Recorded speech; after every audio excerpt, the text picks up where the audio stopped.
बचपन से भगवान के मार्ग में जिधर देखो गौर से देखो तो बस या तो वो जिसका हमने लक्ष्य किया है, और अगर वो नहीं तो ऐसा दिखाई देता है जैसे मकान में आग लगा दी जाए तो खंडहर, कुछ नहीं है। क्या है आप विचार।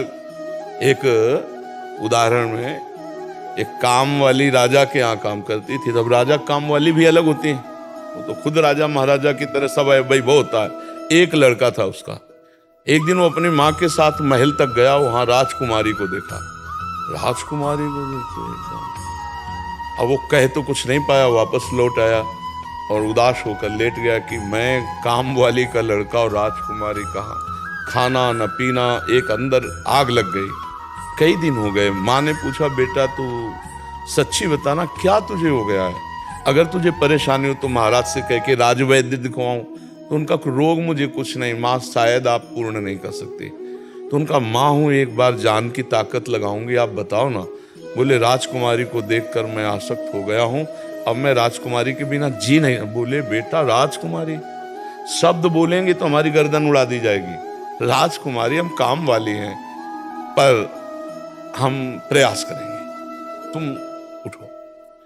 राजकुमारी सुधीर काम वाली थी, राजकुमारी से मिली कि जय जय हमारी प्राण रक्षा हो, हम आपसे एक बात करना चाहते हैं। तो बहुत सुलझी हुई थी राजकुमारी जी। उनसे कहा, हमारा पुत्र एक दिन आया था, आपको देखकर आसक्त हो गया है, आप उसे मिल नहीं सकती और मैं मिला नहीं सकती, और वो प्राण त्याग देगा, मेरा अकेला पुत्र है। क्या कोई उपाय निकल सकता है जिससे उसकी प्राण रक्षा हो। बहुत नम्रता से विवेक से प्रार्थना की, नहीं तो हुक्म की देखो ऐसा। राजकुमारी ने कहा 3 दिन बाद राजकुमार को मेरे इसी कमरे में ले आना। जय जय चलिए। उसने खूब सोच वाली दवाई खाई, 3 दिन बराबर सोच सोच सोच, और सोने के घड़े में बंद करवा दी सोच। अब गई तो आंखें चिपट गई, गाल 3 दिन में सोच, मान लो 10-20 सोच रोज हो तो 3-4 सोच में खड़े होना मुश्किल हो जाता है। अब वो पड़ी थी राजकुमारी, उसको बुलाया लड़के को, तो पूरा कमरा दुर्गंध युक्त था। कहाँ राजकुमारी? बोले वो बिस्तर में पड़े। राजकुमारी देखा, बोले वो सुंदरता कहाँ है? बोले सोने के घड़े में। घड़ा खोला तो बोले यही चमक रहा था, जो गाल चमक रहे थे ना, वो यही चमक रहा था।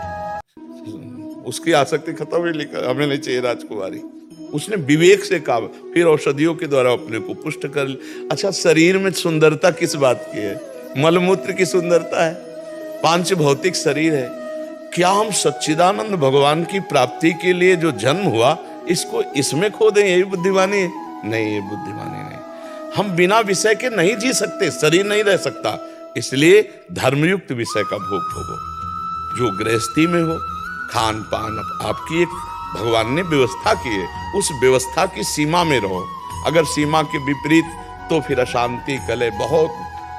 कोई भी भगवान से विमुख होकर कभी सुख शांति को प्राप्त करें। इसलिए प्रभु कभी मन को छूट मत देना। धर्मयुक्त चलो, जो आप गृहस्थ में हो, जो आपको धर्मयुक्त भोग मिले उनको भोगो भगवान का प्रसाद मानकर, और नाम जप करो। और जहां अधर्म की बात आवे वहां डर जाना, क्योंकि अधर्म कभी किसी को सुख शांति से नहीं रहने देता, वो उसका नाश ही कर देता है। हस्तिनापुर में कोई कमी नहीं थी, केवल अधर्म घुस गया, कौरवों के वंश का विनाश हो गया। नहीं हो गया, नहीं धर्म से रहते दोनों भाई, क्या परेशानी थी?